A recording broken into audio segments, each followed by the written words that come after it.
Hello, ladies, gentlemen, and bulldogs everywhere, and welcome back to another episode of Butler Sports Report, presented by the Butler Collegian. I'm Jake Bedell. And I'm Jack Chinkowski. And we're going to be breaking down all the action that's happened over the course of the last 7 days around your Butler athletics region, and giving some insight as to what's going to happen over the next 7 days. Now, Jack, we were on the road for quite a bit of events this past week, but what can you tell us as to what's happened? Yeah, well, for starters, the girls' cross-country team went and got themselves a win. They had a great meet. They had 4 out of their runners finishing in the top 10. They scored 33 points, and they beat out 11 other teams to win their event this week. Really good win for them.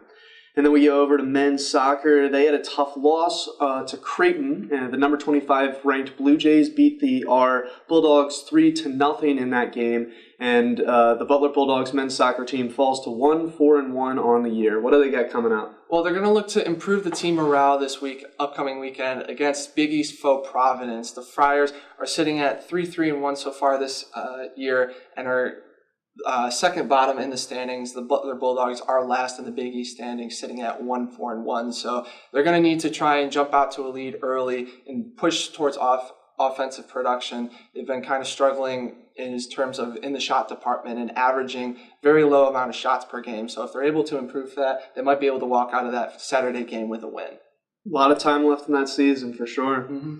Moving on to women's soccer, the number 23 ranked Bulldogs were home against Northern Kentucky. They got a great win there. 2-0 win. They had Cassidy Blanca opening up the scoring. And then Anja Savage, the freshman, with her 4th goal of the year in the 82nd minute to salt away that game. Good win for them there. Unfortunately, on Thursday, they traveled to Baylor and they lost to the Bears 2-0. That makes them 6-2 on the year, but 4-0 at home. So good home stretch. Good record overall for the 23rd-ranked Bulldogs. Yeah, they've been really impressive this year. I like the way that they've been playing. Women's soccer, they're going to look to stay in the top 25 this upcoming week, actually this afternoon, in a matchup against the TCU Horned Frogs in Fort Worth, Texas. The Horned Frogs are sitting at 6-1-1 on the season. There's a chance that the Bulldogs might drop out of the rankings with the loss to Baylor, but hopefully with a good win over TCU, they're going to jump back into it. Rain is in the forecast for that matchup, so there might be some less than ideal conditions for that game, but look for the Bulldogs to pull out a win this afternoon.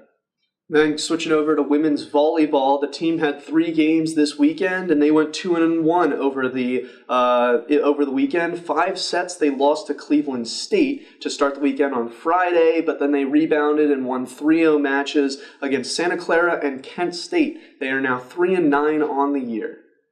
And they're going to look to carry some of that momentum towards the Big East play as they finish the tournament season. Again, you mentioned that they finished 3-9 coming out of those tournaments.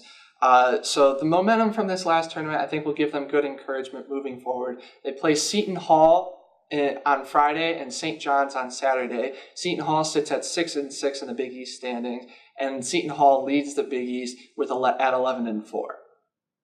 Yeah, and then we got football. That was a tough home opener for the Bulldogs as they fell to the Princeton Tigers 50-7. The lone touchdown for the Bulldogs was a 10-yard pass from Will Marty to Pace Temple, so a little bit of offensive hope for them. But overall, that's a tough way to start your home season. What do they got? They got a bye week coming up, but how do you see them for the rest of the season? And then what else do we have going on Butler campus? Well, it was a difficult matchup for them going into that game. Princeton, what they're going off of is film from last year against Princeton. Princeton hadn't played a game yet this season. They're starting 0-0. So Butler didn't have a lot to go with when they were going into that game. Princeton is a very talented program, and I can understand how they were able to, develop really good offensive production against our Bulldogs and take advantage of it. It was a very difficult loss, but I do foresee Butler taking this upcoming bye week to learn from the mistakes that they made and to be able to progress throughout the course of this season. For the rest of this week, men's tennis heads to Kalamazoo, Michigan to take part in the Western Michigan Hidden Duels competition.